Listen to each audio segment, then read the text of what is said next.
Hello student, myself Brajesh, physics faculty, and I am currently working in a Vision 50 academy. So आज हम लोग इस बात पे डिस्कशन करने आए हैं कि एग्ज़ाम का प्रिपरेशन कैसे करना है लास्ट टाइम में, जब कुछ ही मंथ बचा हुआ है।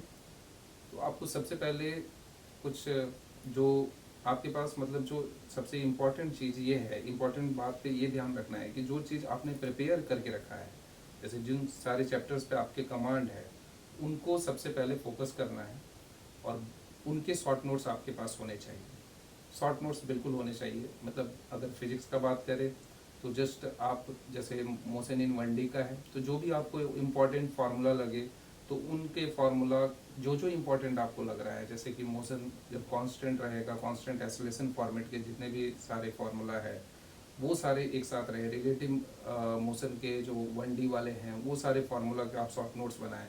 और उसको कैसे करते हैं, एक जस्ट एक मेमोरी बेस्ड जो शॉर्ट नोट्स होते हैं उसमें आप ऐसा नहीं कि कहीं किताब से आप जो है शॉर्ट नोट ये फार्मूला देख करके लिख लें, ऐसा नहीं करना है।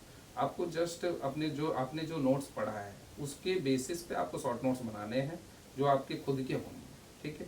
एंड वो शॉर्ट नोट्स जब आपके बन जाते हैं, हर चैप्टर के बन जाते हैं, तो आप जस्ट उसके बाद जो है मॉक टेस्ट देना स्टार्ट करें।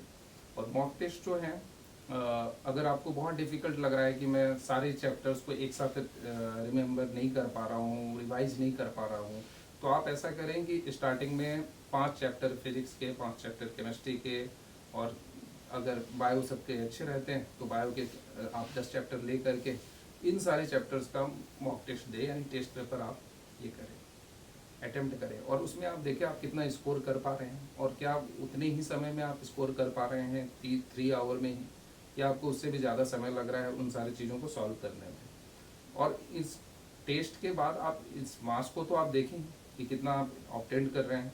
उसके बाद उनका सारा का एनालिसिस करें कि आप किन सारे वजह से, या आप रिकॉल नहीं कर पाए फार्मूलाज, या आप अप्लाई नहीं कर पाए फार्मूलाज, इन सारी चीज़ों पे आप जो है एक वाइट पेपर में लिखें एंड फिर से नेक्स्ट मॉक टेस्ट दें। और ये प्रॉमिस करके कि आप जो वो सारी गलतियाँ किए हैं उन सारे गलती को दोहराएं नहीं। और फिर जाके इस तरह से आपका ये एक चैप्टर वाइज मॉक टेस्ट एक बार जब कंप्लीट होता है तब आप फुल मॉक टेस्ट पे आएँ। और फिर फुल मॉक टेस्ट जो है आप फिर से शॉर्ट नोट्स पे जाएं और शॉर्ट नोट्स को रिवाइज करें और फिर से ये मॉक टेस्ट को अटेम्प्ट करें। एंड धीरे धीरे करते करते जो है आप इम्प्रूव करेंगे और इससे आपका सेल्फ कॉन्फिडेंस भी काफ़ी बढ़ेगा।